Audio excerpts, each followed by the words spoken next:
యందు మీరు నిలిచియుండుడి అన్నాడు యేసయ్య. హల్లెలూయా. నా యందు మీరు నిలిచియుండి మీరు ఫలించుడి. నాకు వేరై మీరు ఏమీ చేయలేరు. నాకు వేరుగా ఉంటే జీవం మీకు సరఫరా అవ్వదు, జీవాన్ని మీరు పొందుకోలేరు. నాలో ఉంటేనే జీవాన్ని మీరు పొందుకోగలరు. అందుకే ఆయన ద్రాక్షవల్లిని, తీగను, దానికొచ్చే ఫలమును ఆయన అభివర్ణించాడు. ఎంత జ్ఞానమో, దేవుని జ్ఞానమో ఒక్కసారి మనం వినాలి.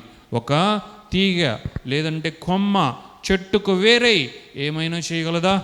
చెట్టులో ఉంటేనే, చెట్టుకి అది అంటబడి ఉంటేనే, నాటబడి ఉంటేనే, అంటే దానికి అతుకు కలిగి ఉంటేనే ఒక కొమ్మ, ఒక తీగె ఎలాగా ఆ చెట్టులో ఉన్న జీవాన్ని అది పొందుకోగలదో, దాన్ని గ్రహించి అది ఫలించగలదో, మన బ్రతుకు, మన జీవితము కూడా అంతే. యేసుక్రీస్తుకు వేరై మనం ఏమీ చేయలేము. యేసుక్రీస్తుకు వేరుపడి, యేసుక్రీస్తుకు వేరైన ఆలోచనలు కలిగి, వేరైన మార్గాలు కలిగి, వేరైన ప్లాన్స్ కలిగి మన జీవితంలో మనం ఏమీ చేయలేము. యేసుక్రీస్తు ఎక్కడో మనం అక్కడే. యేసుక్రీస్తు ఎక్కడ ఉన్నాడో ఆయనలో మనము నిలుచుని ఉన్నాము. ఆయనలో అంటుకట్టబడి తీగెల వలె మనము ఫలించి ఇంకను ఫలించుటకు సిద్ధముగా ఉన్నాము అని దేవుని వాక్యం సెలవిస్తుంది.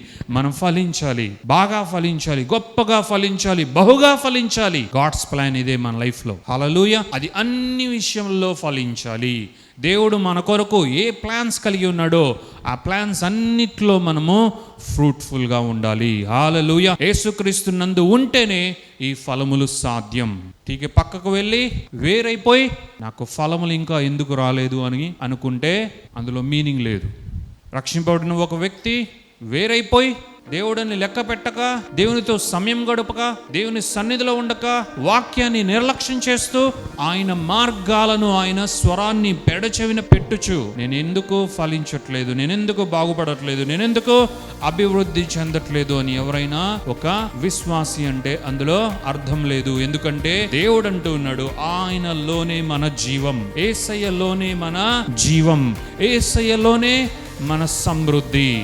యేసయ్యే మన జీవము, ఆయనే మన సమృద్ధి అయిన జీవం అని మనము గ్రహించాలి. దేవుని నామానికి మహిమ కలుగును గాక.